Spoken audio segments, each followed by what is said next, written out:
Okay.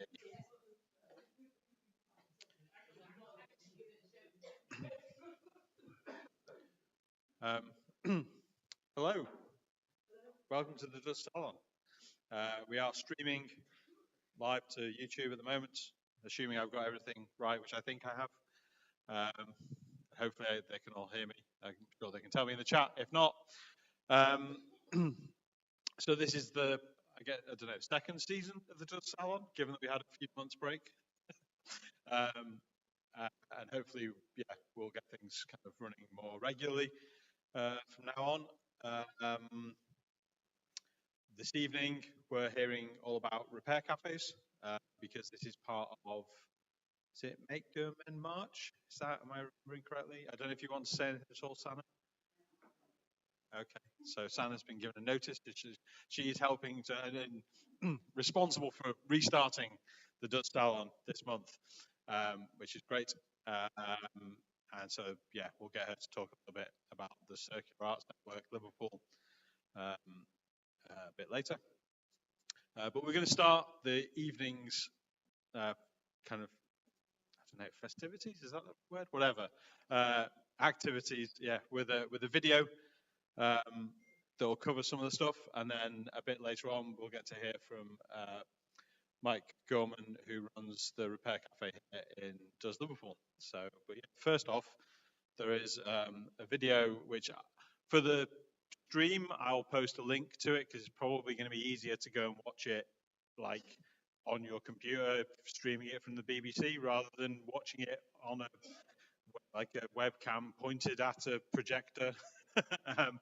But yeah, it's a short film from BBC Earth about repair cafes. So we will kick things off with that.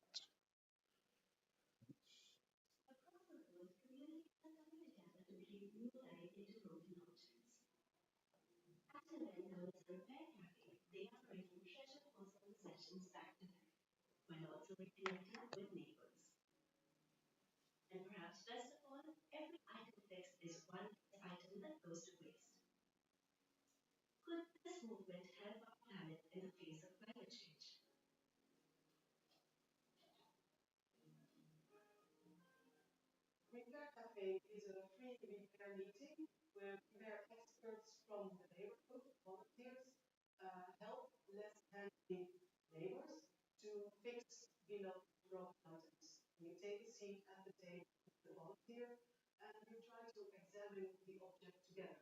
This way you learn a lot about repairing, and in many cases it turns out that repairing is not that difficult as you may have thought it was. I started thinking about why do we create so much waste? And one of the things that I have found is that we no longer make repairs like we used to. So I thought if I want to make repairing attractive once more, it will have to be cheaper than going to the store and buying a new product. And then I came up with the idea of working with volunteers. That led to the start of the Repair Café movement in Amsterdam in 2009.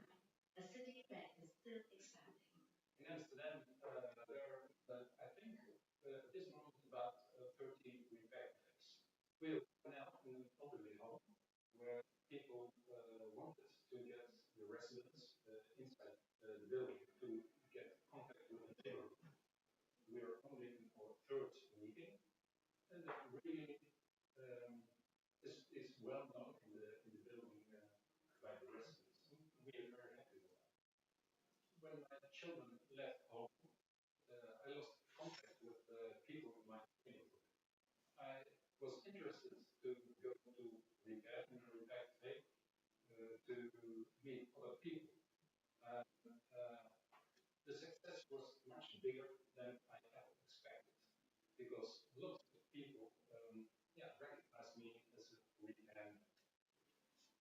The community of repair cafes is quite strong. A lot of friendships arise in repair cafes. These spaces can bring together neighbors that might not otherwise ever meet, spanning generations. With more and more young people attending repair cafes in recent years. A friend of mine invited me to come join the local Repair Café, and I really enjoyed that first evening. Atmosphere. I did all kinds of things, from like vacuum cleaners to coffee makers, water boilers. My dad used to repair stuff around the house, and I used to always help him. I learned a lot from the older repairers around me. They tried to assist me when I didn't understand something or I have a really common problem. They've just been very open and willing to uh, help me. People always bring stuff in that has a story, and to actually fix something is very satisfying. After my team's first repair campaign in Amsterdam, there are now 2,500 cafes in 40 countries across 6 continents. The Repair Café is a success in countries where people generally have money to spend and where the shops are full of cheap new stuff every day. New York is one of the most consumerist cities on our planet. But even here, people are finding huge benefits in its network of repair cafes. New York City, yes, it is a city where people buy a lot and throw away a lot of stuff. It's also a very solidarity city and is very mindful too. So, an initiative like this in a consumeristic city like New York, it's perfect. My skills is textiles and fashion design, and then get is like he repairs anything and everything under the sun. So I'm extremely lucky. Cuando desde que soy pequeño he tenido una obsesión por reparar todo lo que sea eléctrico, todo lo que tenga cables, todo lo que tenga motores. Sí, le enseño cómo utilizar algunas herramientas para reparar las cosas. Si hay algún problema electrónico también le enseño de sentir que la gente captó algo y se llegó algo en su cabeza que comprendió y aprendió algo de mí. Eso es lo que This repair cafe has only been running for 4 months, but word of it is already spread throughout the local community.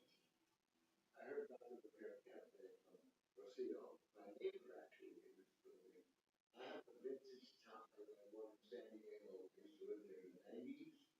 And it's really neat. It's a bunch of stuff. And I've had it for all these years. And it's really gotten quite great. So, what we're attempting to do today is to create new vintage stuff. We go to help me repair the sewing machine. My intention was to donate this to an organization here in Harlem called Self Harlem. But unfortunately, it was returned because the freight wagons were afraid that it might be a fire hazard. The sewing machine is very personal to me. The lady who gave it to me was the wife of our family doctor back in the day.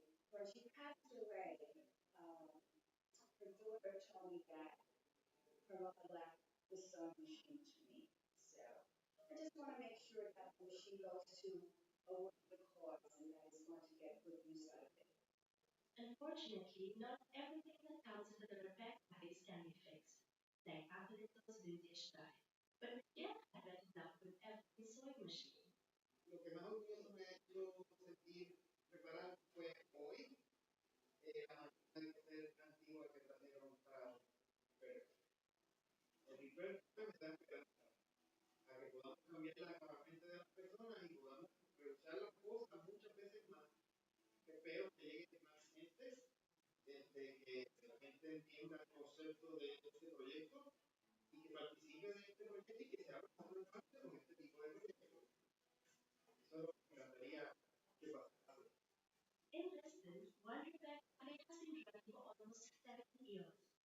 The people behind it are on a mission to promote the idea of a circular economy, one which eliminates waste and pollution, circulates products and materials, and helps to regenerate nature. The economy is very dependent nowadays of the people that like creating and new things. And this is a big thing of our industry, which will have to make things that have to last a long time because they know that the money is coming from people that want to buy things every year. So I think they're looking forward for things to be repairable, because it's hard to make things repairable with our robots. Using all these resources has a big environmental footprint and connected also to greenhouse gases that are bringing up the temperature and melting the poles. So at least if we get people empowered to fix their stuff, I think it's already a big step for solving this problem. I think all volunteers at the Repair Café have in mind that their actions count towards the better finance and art.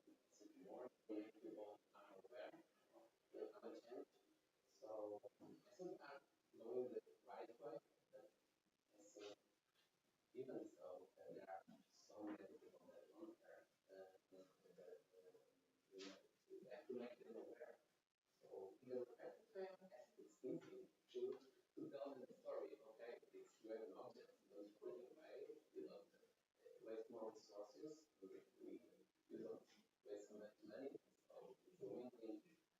When I first moved to Portugal in 2016, I had the ambition to turn circular economy into a reality, or at least to put it into practice. And I was already familiar with the concept of Repair Café from the Netherlands, where I'm from. And at the time, there were no Repair Cafés yet in Lisbon. I wanted to move away from theory to action, because I think there's already a lot of talk about sustainability, and people know what we should do in order to have more sustainable consumption patterns, but we don't take actual practice. So for me, that's really important to make this step, and I think it's a good way to achieve that. These Repair Cafés bring many a sense of hope that by coming together, we can create a better future for generations to come. The Repair Café is something very personal for me, but its worldwide success shows that I'm not alone, and that there are so many people thinking exactly the way I do about throwing away and about our consumption patterns and about the environment, and that really makes me happy.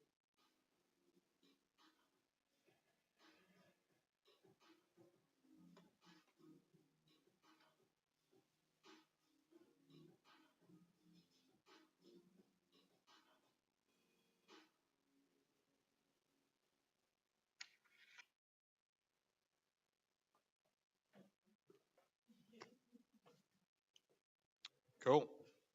Well, hopefully that will give you a bit of a background about what repair cafes are, but to get a little more local and in person and an account that you can ask questions to at the end.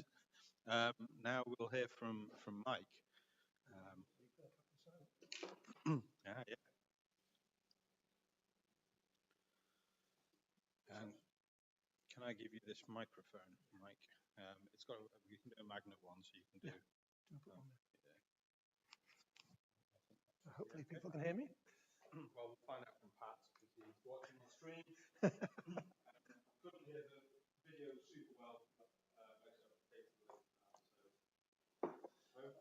And I've not tried this on the projector yet, so we'll see how this behaves as well.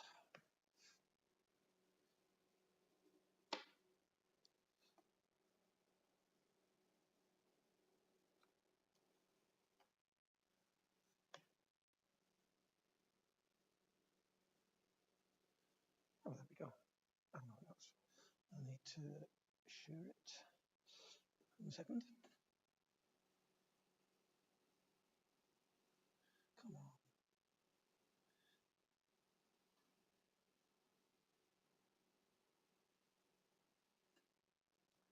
Good. Unfamiliar website. So I'll just dig up my notes and then we'll go. And glasses, because I can't read that. Sign of old age when you've got to change your glasses every 5 minutes.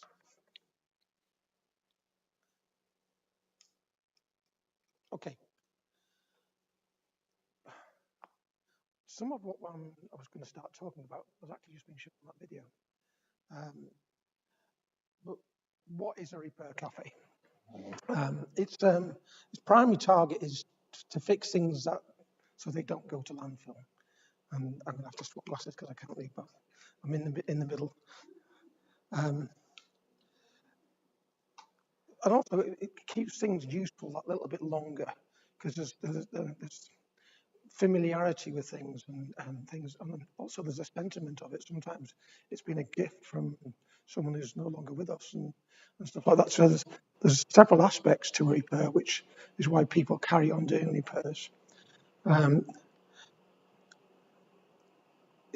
It brings people with repair skills together, because sometimes if you've got the skills, if there's not stuff coming in for you to repair, it's a stagnant or an unused resource.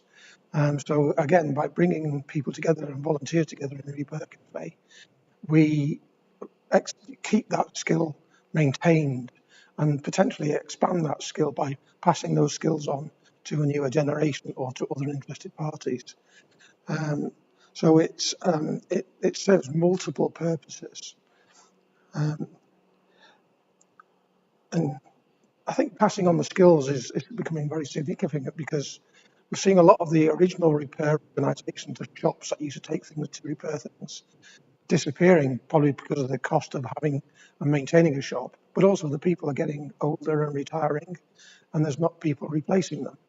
So we get people with the right mindset who are into repairing things. That it's quite fascinating how they come together and discover how to repair things, as well as because their general skills get them started, and then they discover how to fix things as they work with the Repair Café organisation. So where did the Repair Café come from? Well, we've just seen the lady on the Martine, I can't pronounce her name, Patana, who actually came up with the idea of the Repair Café. I think she started around about 2007, but she actively started running Repair Cafés from about 2009. And then the Repair Café organisation was incorporated around about 2011. So it's been going for, 25 years now. So it's an organisation that's grown and developed. And as you stated on the line there, there's about 2,500 repair cafes worldwide now, and that's constantly growing.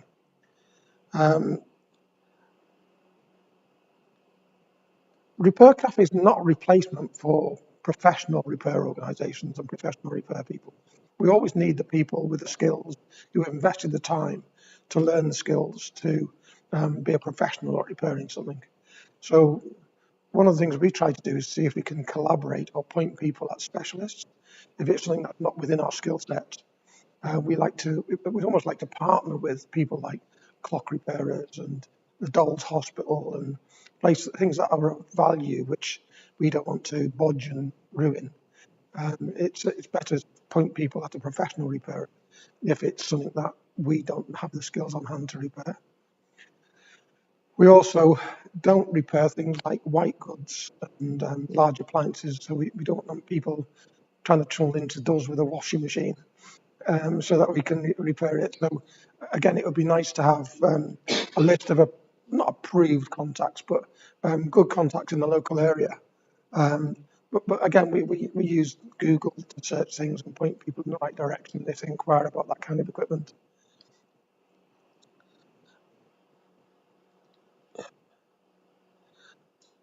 One of the things we also like to do is, from the Repair Café point of view, is not take over the repair from the people who bring the items in for being repaired.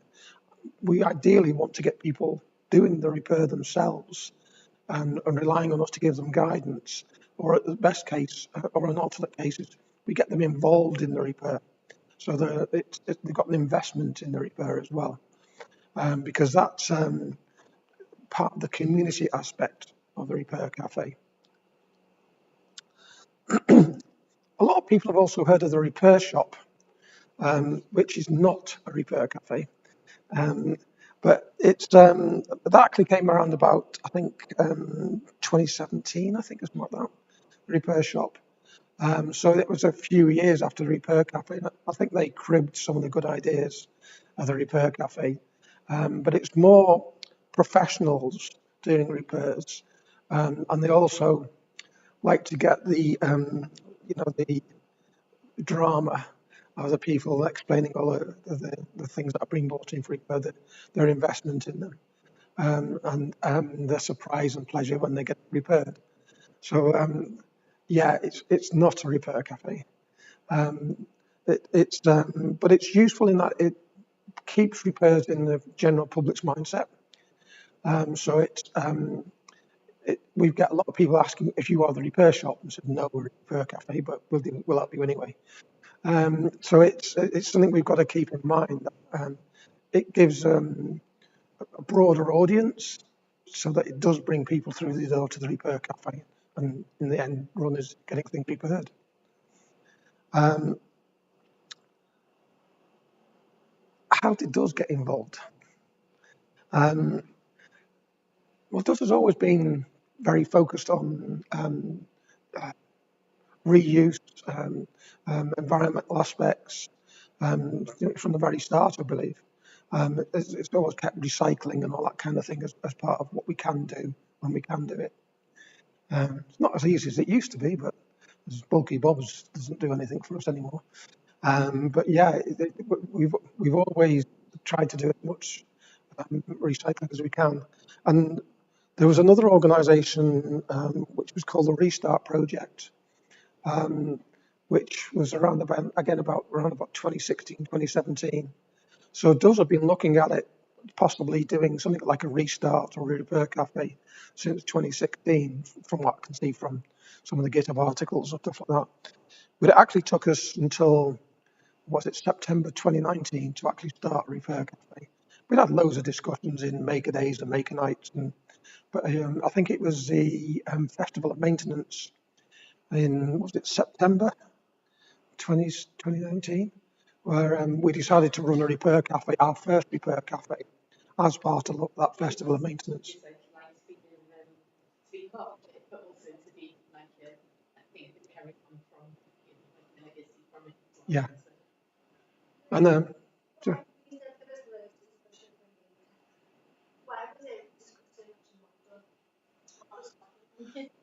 I think it needed someone to organise it. I think the bottom line is it needed someone to put their hand up and say, all right, run it. I think what actually happened was, because of the Festival of Maintenance and it happened to be a part of that was the impetus to actually get something done. It gave us a target date, like a starting goal. Yeah. It was, Like self-sufficient, like people just say, you've already got two, you've already got, so like, what was like, that was what it was for. It was to be a thing as part of the Festival of Maintenance on that day. But yeah, not to say that people didn't come in before and we used to help people. Somebody committing to running it regularly. yeah. Everyone's very busy doing lots of And I held my hand up. Eventually. Yeah, I think there've been lots of discussions and interest in it, but it needed a little kick to move it in the right direction. And we then got some of the information from repaircafe.org, which gave us things like this sign for the reception and standard forms and guidance. So it enabled us to start running the repair cafes. Another thing it was although it was linked up with the Festival of Maintenance, DoES has also got a lot of resources that have made it easier to run a repair cafe. First and foremost, you need a public liability insurance, which can be a significant cost for repair cafes. So DoES already had public liability insurance. So it gave us one of the enablers to help us run the repair cafes. Also, they've got the space. We've got tools and screwdrivers and all kinds of utilities and bits and pieces around the space, which help us to run the repair cafe. So we've got the resistors and transistors and bits of wire and bits of aluminium pole, and it's amazing how often we improvise to repair something, and using resources and materials that with one hand does.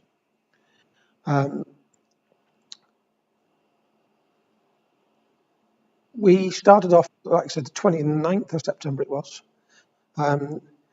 We had a long discussion on our Google group as well, around about that time.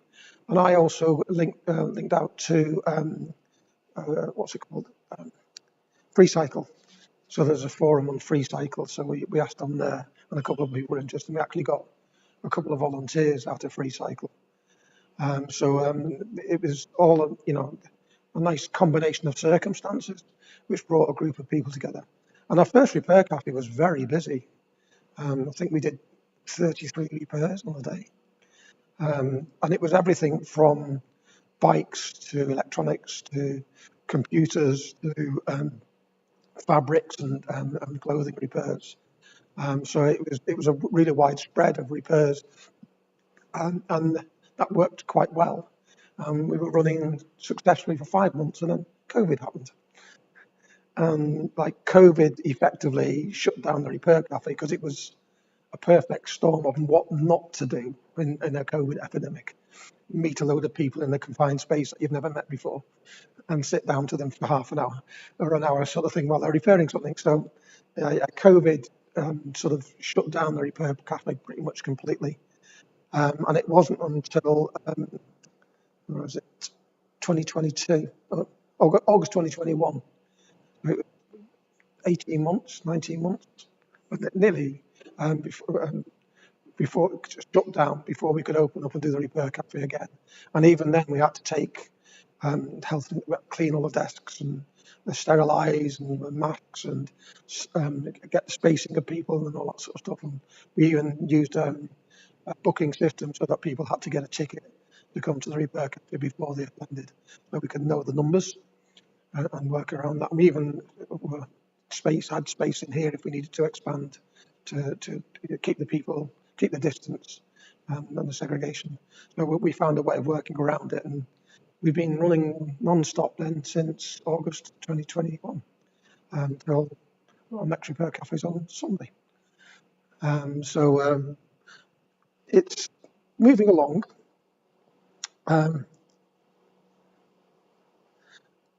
The Repair Café's engine is its volunteers. Without volunteers, the Repair Café is not going to do very much at all. Or you're running around like one-legged man in an arse-kicking contest, if you're part of the expression. It can be very. I've actually done a Repair Café with just me on my own. It was very, very stressful. But the volunteers are the key to a Repair Café working. If you don't have a good spread, and the volunteers all bring their experience and their skills and their knowledge for the different areas of expertise into the Repair Café. So, and it's not just volunteers for the repair. It's not for just repairs, but you also need volunteers for the more social aspect of it, the cafe part of it. Making cups of tea, making cups of coffee, running the reception desk, keeping people moving and getting them to the folks who are doing the repairs. It's very much a collection of volunteers that is the steam that keeps the Repair Café engine working. So you've got to try and retain your volunteers as best as possible. And perhaps the simplest way of doing that is actually just saying thank you. It's something I've learned to do. You shouldn't have to, but you do say thank you to your volunteers, and it's important. I also, keep cake and biscuits and stuff like that, and keep the blood sugar up during the Repair Café. But there's also the satisfaction of actually undertaking and completing a repair that the volunteers get from the repair. And you do get quite a bit of a buzz when you fix something which you think you had no hope of doing when you started looking at it for the first time. So Barbara's smiling because we've been there, done that.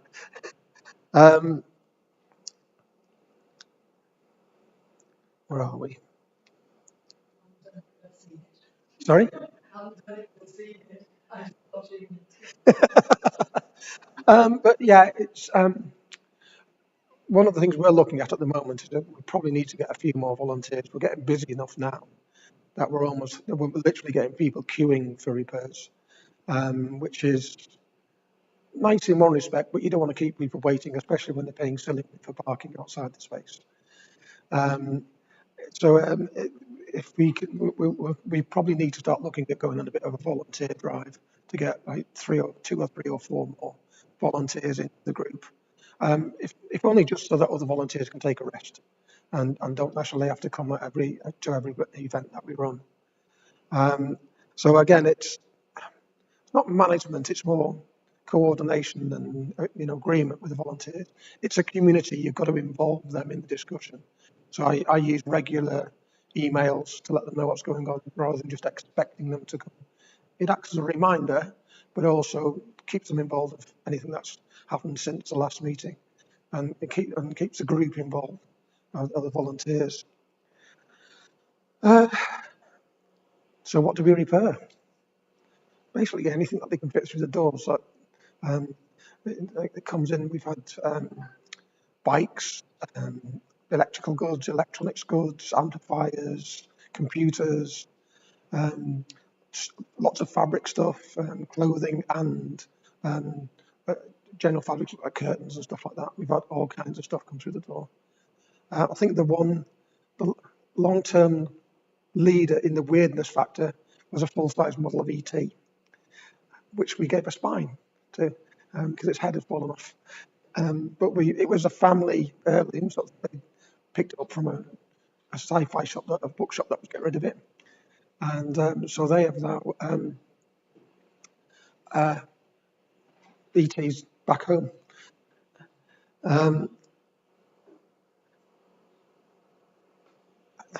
One of the things I describe it's almost like a logic puzzle when you're trying to get into things to repair them, because it's finding how to get into the item is a big challenge whenever something comes in for repair. One of the very early repairs we had was a vacuum cleaner. It took us 5 hours to get into the machine to replace the mains flex, which had broken within 2 centimeters of the handle. And then it took us 20 minutes to put it back together again after we figured out how to get into the thing. So one of the things, the challenges we find is the poor design of products, where they're designed just for manufacturing and not for repair. And so there is a right to repair movement, which we are keen on, and we've signed up with a recent document being sent to the government, so that we want to encourage them to include right to repair in a few more of the activities that are going on in Parliament. Whether anything will happen about that is debatable. There are many things we can't repair because of that design aspect. I've had toasters in which are, once they're put together, you can't take them apart again without wrecking it. A lot of parts are spot welded rather than using connectors. So they, without like an industrial spot welder on the premises you haven't got, you're not going to repair them, and then you probably can't get the spare parts anyway. If it's pluggable, typically the parts will be available. If it's not, they're not. And one of my pet hates at the moment is Dualit. They sell one of the best toasters in the world for repairable parts, but they trade on their name. If you buy a modern Dualit toaster, there are no spare parts available for it. So they're trading on the name for having one of the iconic toaster brands, but the rest of their more modern products are not repairable. You cannot get any spares for them at all. Well, apart from a crumb tray, or something silly like that. Well, to date, we've done, I was checking my spreadsheet before I came in, we've logged 566 repairs so far. We get probably 60% repaired on the day, something like 55 to 60% repaired on the day, or quite often we will ask people to come and make a night or something like that afterwards. And then we get something like 10 to 15% where we give advice or get them to go to a specialist repairer, or to go and order a part so they can come back to another repair cafe so we can fix it. So we're doing something like 70 to 75% as a success with the Repair Café. So that's roughly 3/4 of the stuff that comes through the door is not going to landfill, which is, ideal. And obviously, we'd like to fix everything, but it's not possible always. Things are broken to such a level, and you cannot get parts. So they literally have to go to landfill. We've also done quite a lot of collaborative work. So we've done work with, what was it called? Home Baked CLT. We work with Liverpool Tool Library. We're doing some work with Kindling Farm, which is a community farm just outside Speak. We're working with Sana in the Circular Arts Network to do bits and pieces. And we're just done a Liverpool University Sustainability Fair. So we might be working with them now to set up a Repair Café with the Liverpool University students. And we like to pass on, get the community. The Repair Café is a community itself. So we helped, when we're looking to set one up, they came for us for advice. We got advice from Boothstown Repair Café before we set up. And we had Alfred and Sue, the stalwarts of the Repair Café group. So they've helped us out on the first Repair Café. I think you've helped out with Chester, haven't you? So you got Chester Repair Café. And I think we're always looking to set up a second Repair Café somewhere. There is a great point that we are actively trying to get possession of what was the as well. Yeah, the more the merrier, Absolutely. Well, we've got 53 people with on Saturday. We only have 2 hours. We definitely need more. Yeah. Well, we set ourselves a target of 4 hours, which can be a long day of doing repairs.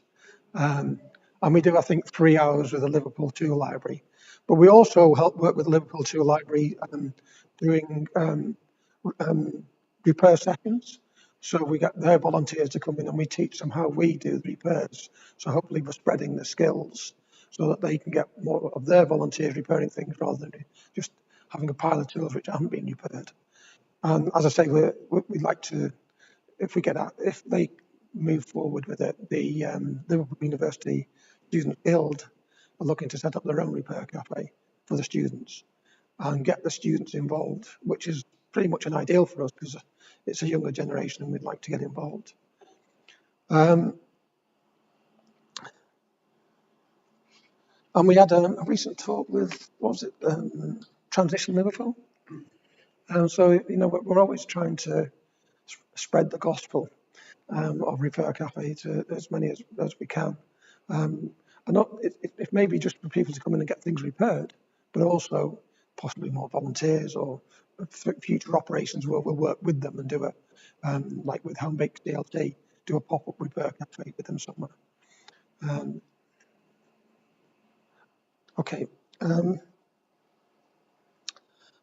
Don't think we should ignore the social aspect of Repair Café as well. It is supposed to be a cafe. We don't actually have it as a proper cafe at DoES Liverpool because we don't have a food license. So we're not going to go through that rigmarole, just 1 day a month to be able to sell food to people. So we do it on a donations basis with no requirement for people to make a donation. But the key aspect is it brings people into the space that potentially wouldn't have heard of DoES or would not have thought of this space being available. So it's good from that point of view in broadening the audience of DoES and the services and the features that we run within it. But also one of the things we found is it gets a lot of people out of the house for certain demographics. We found that people were literally trying to find things to bring in to repair so they could come to a Repair Café. And we said, just come anyway. It's a bit of a social function. If it gets them out of the house 1 day a week, fine. But it's something we're definitely not averse to. to get the social aspect to it as well. I am noticing though the demographic is changing from the early days of the repair. It was very much an older audience in the early days of the Repair Café, but I think the general aware of getting repairs done and the environmental aspect, and I think possibly it being taught to some extent in schools, is that there's a younger generation now which is aware of and gets involved in the repair cafes. So, which isn't a bad thing. Yeah, I've actually taught students how to sew buttons on because they were never taught by the parents. But okay, now they know how to sew a button on, fine. But again, it's passing on the skills and the knowledge. What else is there? And just, again, you want to pass the skills on, so that the more people that are not enthusiastic but capable of doing repairs and not scared of doing repairs of their own things, the better.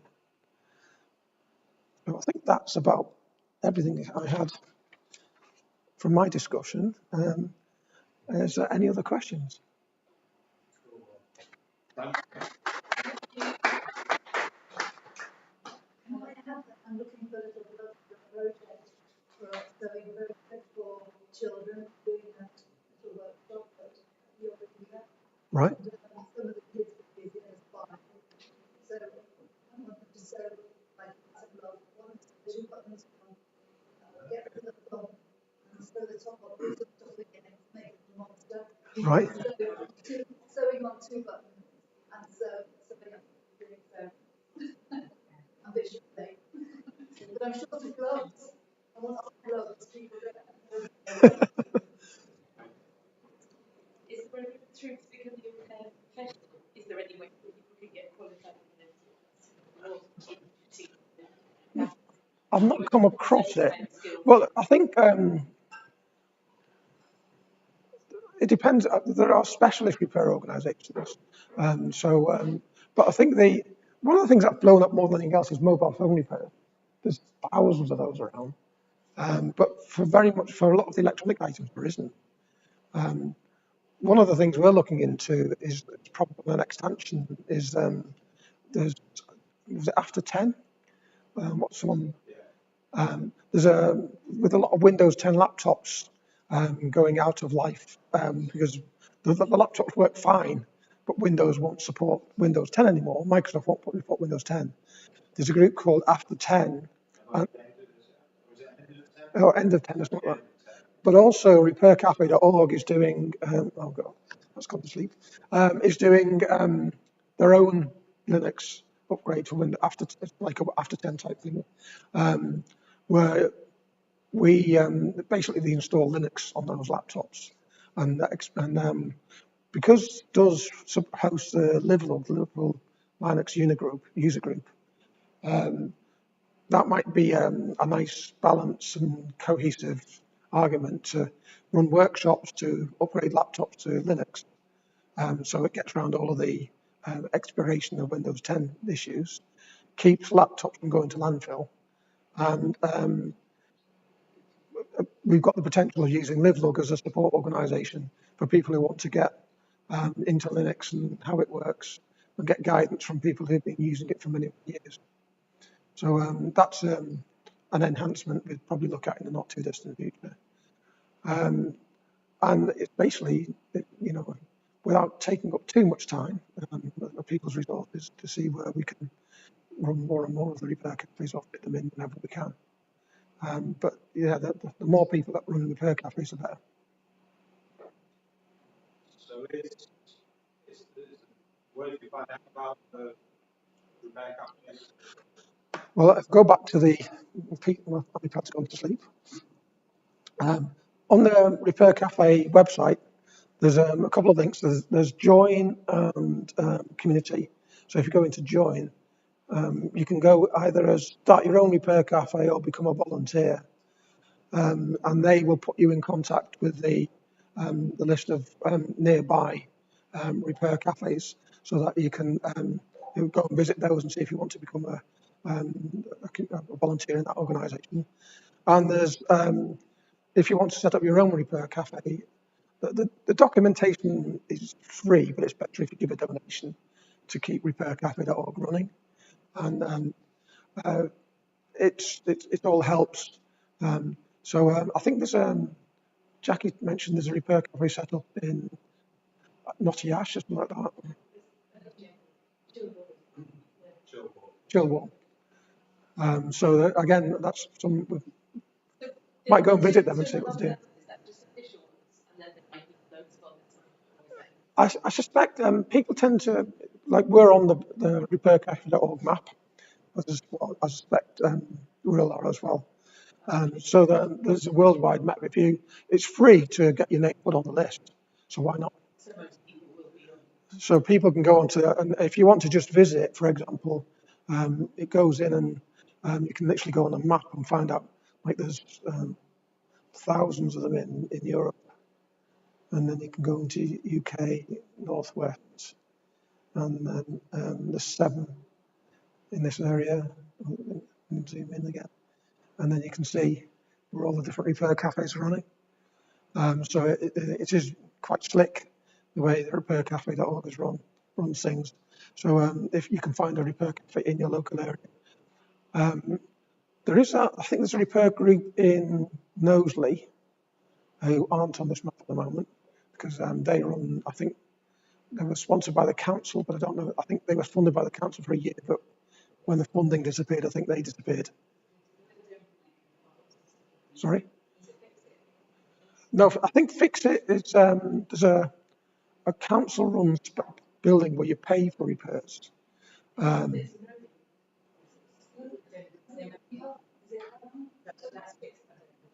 There's a group. We had a repair cafe meeting in here last year, I think, where there was a number of different groups came in, and we're talking about repair cafes. There was a place that they had it at what's the golf course? I've got the name, just off the M62. So that they used to run repair cafes there, and they also used to run them in Macon, Heighton. But they were funded by the council, and I think their funding's expired.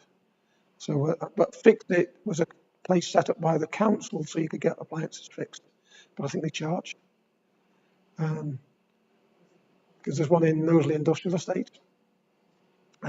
So there are places like that around. I don't moan about people paying for fixes, because if it makes it sustainable, then people should pay for fixes. But if you're low income and the cost of buying a new appliance is a big issue in your daily budget, weekly budget, and the repair cafe with its free repairs is still a valuable alternative. Could easily want to go out and buy something new as well. Yeah. But they don't want to Well, there's a familiarity with something that you've owned for a number of years, and that having to relearn a new appliance, or if you read the manuals, that is, of course, which doesn't always happen. But a lot of the repairs we've got is like sometimes literally is familiarity, like it's been brought by someone who's passed on, and it's very much a social aspect to it. So we repair those as well as we can. But we also, yeah. I think that's why the demographics changing. I think that there's a couple of generations, and also the councils are pushing a bit more on recycling and was it what's the Merseyside recycling authority? But we've talked to those a couple of times. They actually ran the event in here about repair cafes, so it was quite interesting from that point of view. But because they are targeted to try and reduce waste, so their bonuses are probably affected by reducing waste. As long as it's being done, that's not a bad thing. But I think sometimes the council, make it difficult for people to dispose of things. Like there aren't many recycling centres around. You've got to go to, the docks or to Old Swan, and to get anything recycled in Liverpool. And like Birkenhead recycling is a nightmare because unless you want to queue for half an hour in a car, so they don't actually make it easy to recycle things. But the thing I like about it is my local recycling, St Helens. They have a man with a van. Anything of reasonable value, he'll have it before it goes in the skip, which is another kind of recycling, which it's not a bad thing. But yeah, the more we can get referred, the better. And I think to a certain extent, we still encourage that in DoES because make nights and stuff like that, we don't advertise it as much as such, but we do encourage people if we can't fix it on a repair cafe, then come on a make a night. But there's the same people will probably be around to fix it anyway. Or they bought the part and they don't have to wait a month to go to the next repair cafe to bring it in and get it fixed. Although occasionally they do try to kill you when they do that. Like the person plugging the toaster into the mains. When I said placed it on the table, she plugged the main socket in as I was replacing the main switch on the toaster.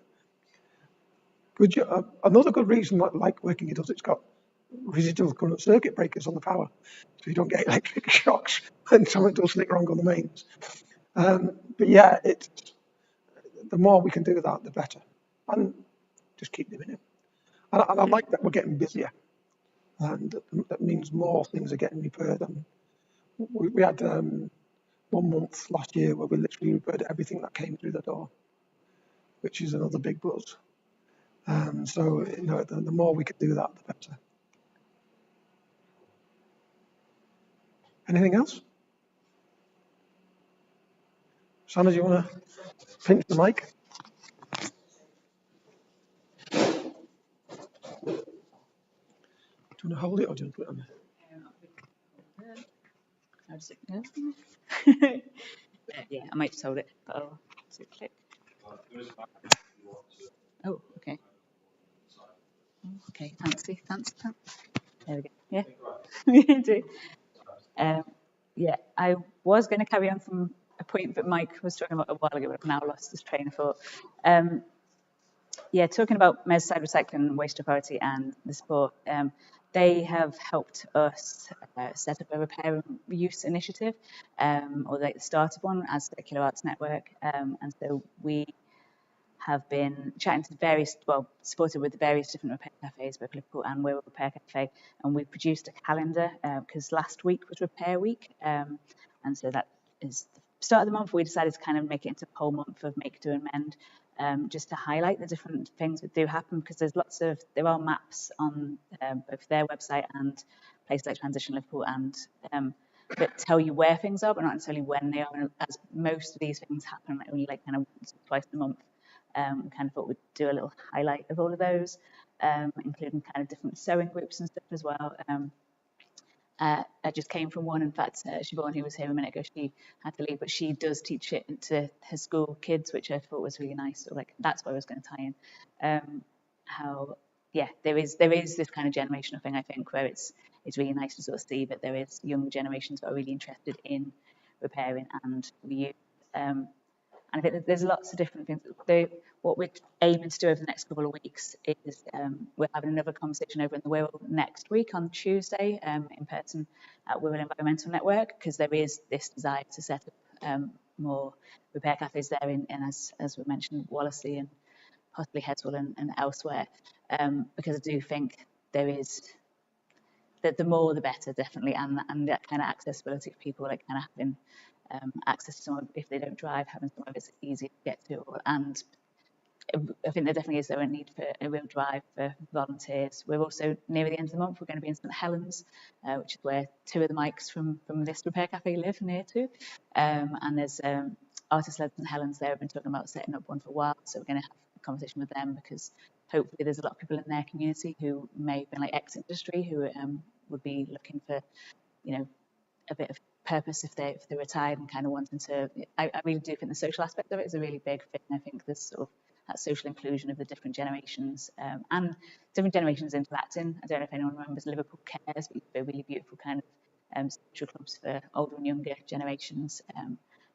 There was always this kind of like, this nice transferring of stories and knowledge, and I think that's a really nice thing. It can work both ways. Like the younger generation can be teaching the older generation like kind of tech skills as well as sort of like learning how to repair, which isn't always taught in schools, but hopefully will be more. So apparently I found out last night that the Wirral has got like a real kind of environmental push on their schools, but isn't as apparent. I just thought that was normal, but apparently it's one of the best places in the country for like kind of the environmental studies and stuff. And I think it's really good that our kids are getting taught more about repair and reuse for many reasons. But yeah, I think I forgot what I was going to talk about.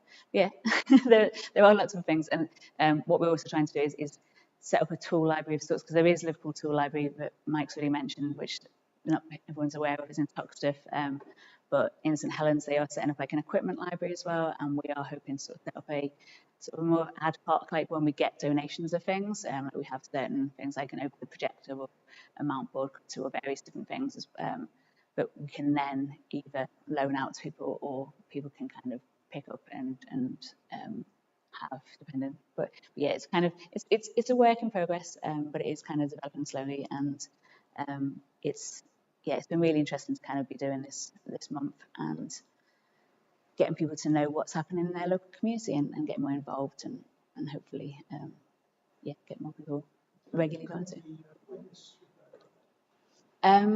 So Runcorn, they have so they have got one. So yeah, on Saturday just gone, there was lots of big events happening. Jackie was at Crosby, which is like predominantly like textiles based. That was at the libraries, and there was one in Roby, which is I think the one Fix It Festival, and then also in Runcorn they had a Sustainable Starts, small sustainable festival, and they have got like a monthly Runcorn Repair Café now as well.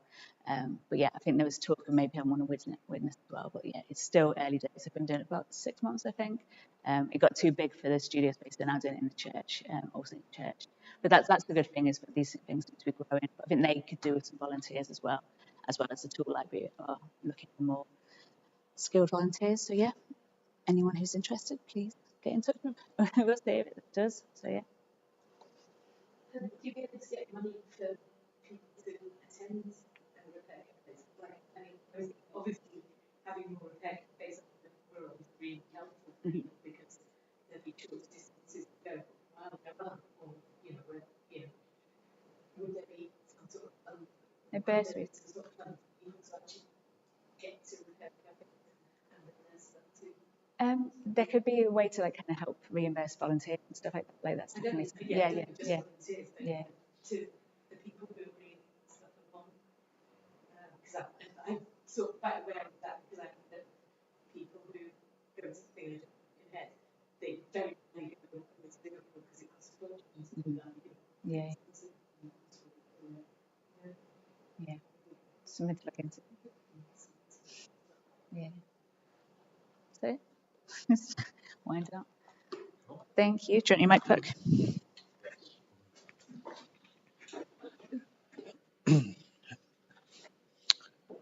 Go on then. We'll do. So we'll work out my job is too thick, or I'm just incapable of putting a magnet behind it. There we go. Yes. So yeah, thanks again, Mike. That was awesome. Thanks, Stana, for filling us in on the Circular Arts Network, who have also been sponsoring the refreshments. So all you people on the live stream, you should have come in person. You could have had pizza and like beer or soft drinks, but you didn't. You got to stay home. But yeah. So the next DoES Salon will be on the 8th of April, because it's the second Wednesday each month. And during this talk, I have arranged the speaker for the next one because he's been watching the live stream again. And so we'll work out the exact details, but Pat Link, who runs Neston High School Makerspace, is going to come and talk about that and the kind of plastics recycling stuff that they get up to, which is super interesting. So there will be more on that once, Pat and I have worked out the exact kind of blurb and details and stuff, but it will be the 8th of April, same sort of deal, 6:30 for kind of pizza and refreshments and chatting, 7 o'clock-ish for talk, and and we'll kick off the live stream. So that should be nice. And then hopefully I'll work out some more speakers beyond that, but that's going to be the next one. So thank you all for coming. There's still some pizza left, and a load of sandwiches have appeared as well.